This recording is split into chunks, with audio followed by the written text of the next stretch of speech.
This is Scott Becker with the Becker Business and the Becker Private Equity Podcast. We're joined today by a brilliant financial guru, by an entrepreneur. We're joined by Bruno Raschio. Bruno's the CEO of East Harbor Financial. He's going to talk to us about trends he's watching in investing, about East Harbor Financial, and a lot more. Bruno, can you take a moment to introduce yourself? Yeah, absolutely. So, second generation owner, mostly focused on investing in leases and private credit. A lot of people ask me, what do I see as a financial guru? By the way, I'm not a financial guru whatsoever, but I do consider myself an expert in the field that I'm in, which is mostly private credit and leasing. Thank you. And tell us a little bit about what's going on in the private credit world today, the leasing world today.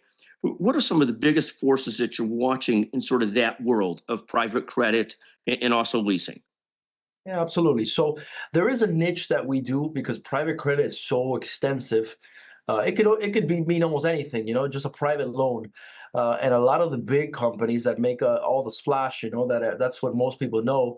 They're mostly lending to very large private company or public companies using this private capital. Our niche really is an asset-based lender. We focus on financing commercial trucks, construction equipment, yachts, aircrafts, real estate for clients that are not bankable for one reason or another. So that's really our expertise, using our private credit to fund these transactions. But fantastic. And where do you see the most interesting opportunities in that world today? Where are you most excited in that world today? So we do different industries. Usually, I don't say it's in one particular industry. It just comes and goes. I get an aircraft deal in the morning, and then in the evening, I'm looking at a construction equipment deal. Lately, it's been a lot of yachts and real estate. The transportation sector is a little slow. The construction is still chugging along. It's doing fine. But I wouldn't say that there's one particular sector that is doing better than the others, at least not to where I'm not doing anything else besides that sector.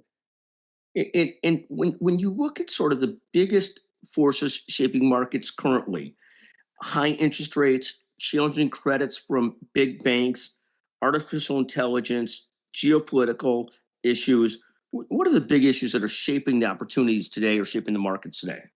Well, look, you have to look at what particular market we're talking about. All these things that you mentioned they affect a certain industry a lot. For example, interest rates affect real estate quite a bit. But AI, for example, is not affecting real estate very much. Geopolitical it affects, especially in the Middle East. You have tensions in the Middle East where it affects oil prices. But the Middle Eastern, political issues are not affecting real estate here in anywhere in the country, really. So it really you have to really bring it down to one specific sector, and even then, it's fragmented. So it really depends on what we're talking about. Thank you. And where do you tend to see the most compelling opportunities today? And you largely work in the private credit and the leasing niche. So you're not looking as much at sort of large cap stocks, the Magnificent Seven, international markets. You're really more focused on this particular business, the private credit and leasing. Is that a fair statement?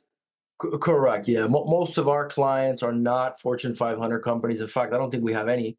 Our stuff is, the backbone of America. It's the small businesses, individuals, I'd say probably under $100 million net worth and below, that are running their own small business, under 500 employees. Some have, 5 employees, some have 2 employees, some have 100, but we don't really look at definitely not the Magnificent Seven. They're not requiring any private credit from anyone. And if they are, I would say only maybe a handful of companies in the world can probably service them. So that's really not our focus.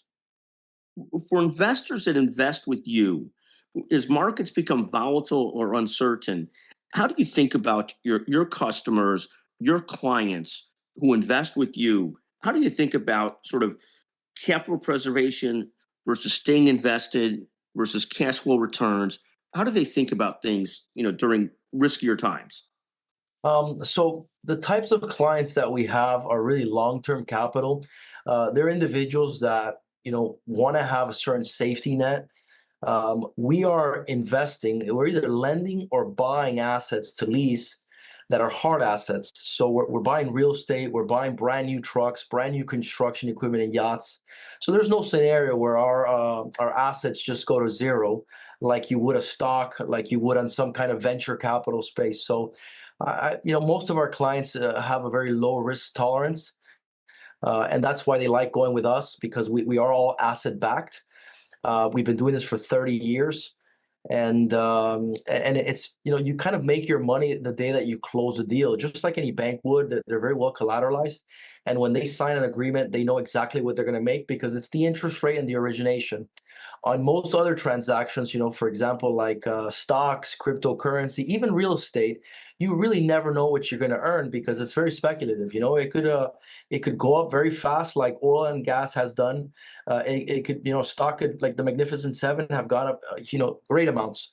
But in many cases, we've seen, commercial REITs, which are traditionally have been very safe, and today are in the gutter. So it's really, you're really never sure what you're going to earn, and that's why there's a risk. There's a higher risk, in my opinion, for those kinds of investments. Thank you. And are there areas where you see lower risk in terms of what you're doing versus higher risk? And what's the typical investor that invests with you? Who's investing with you? So a lot of, as mentioned, same as our customers, small businesses, individuals, high net worth individuals that are attorneys, they're doctors, they're surgeons. They're basically individuals that sell their time. That's really the best client that we have, is the customer, the individuals that sell their time. So they're super busy, they make a lot of money, and they don't know where to put it, right? And we're one of those options where they can be diversified and, as mentioned, have a good safety net for their capital here to compound year over year, collateralized by hard assets. Uh, uh, uh, uh, Thank you. And when you look at this year going forward, what are you most excited about and focused on for the rest of 2026? Where are you most focused and excited? So I'm being pretty cautious 2026. For a long time, economists have been wondering when this next recession is coming, and while I am optimistic about the future, I'm making sure that I'm cautious.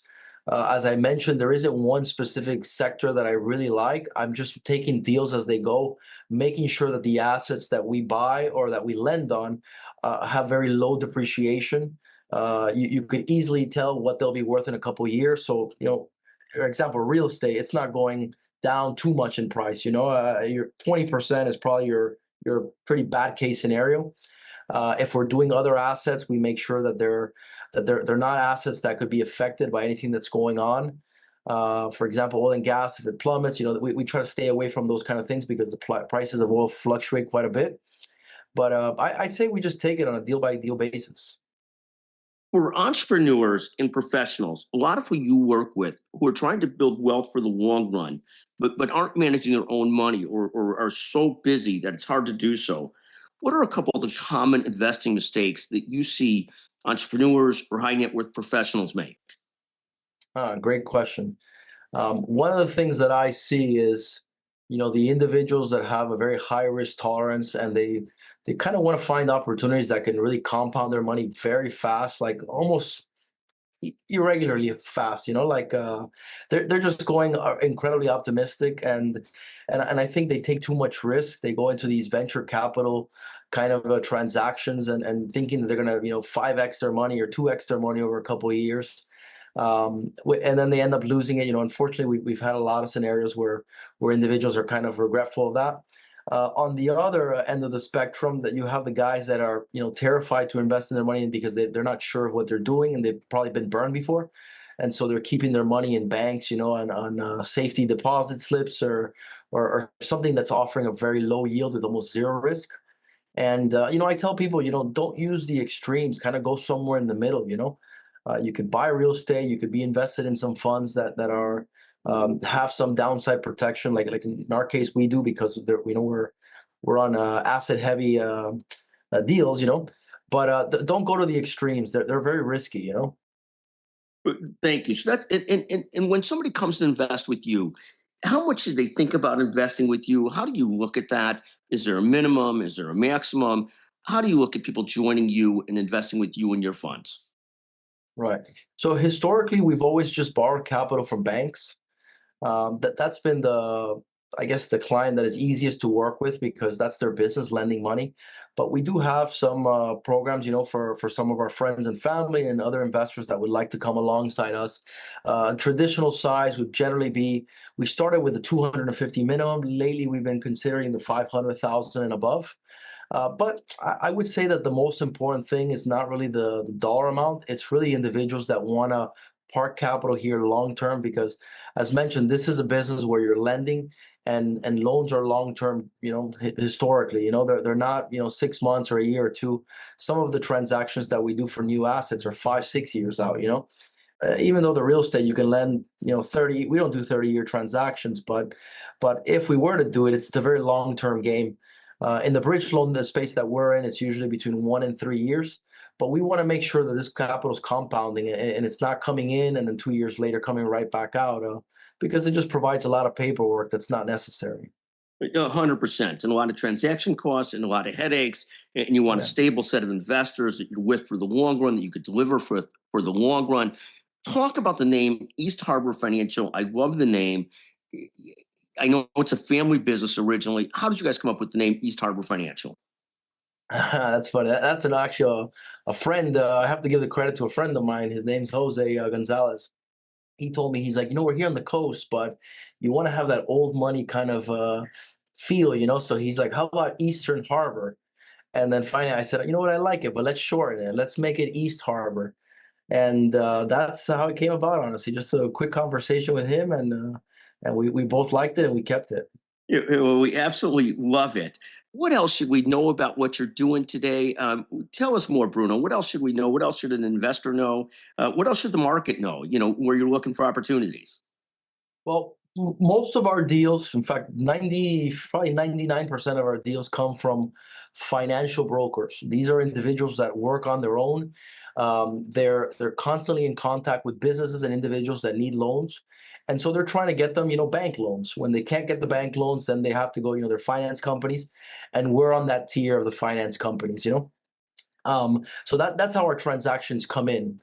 We have our financials that are audited today, and we've been doing this for a long time. So I think right now it's on cruise control. It's really a great business. You could sleep very well at night, and it's just not a get rich quick scenario, and you're not going to be hitting home runs. This is not like the stock market where you could have some really great years, and then some years you're obviously pulling your hair out because the market's in recessions and it's going down. So I'd say if you're looking for stability, this is a great industry to be in. Love it. And Bruno, where can people learn more about Bruno Raschio and East Harbor Financial? Well, you can catch us on social media. I run a podcast called The Backbone of America, where I interview entrepreneurs that have really done some remarkable things in the community. You could always catch us here. We're here located in Miami. Our offices, we've been here for a very long time, and our website. So it's not hard to find us. Bruno, it's fantastic to visit with you. Congratulations on what you're doing. We love the markets that you're in. Again, today we're visiting with Bruno Raschio, the CEO of East Harbor Financial. Bruno, just fantastic to visit with you on the Becker Business and the Becker Private Equity Podcast. Just terrific what you're doing. Thank you. Thank you for having me.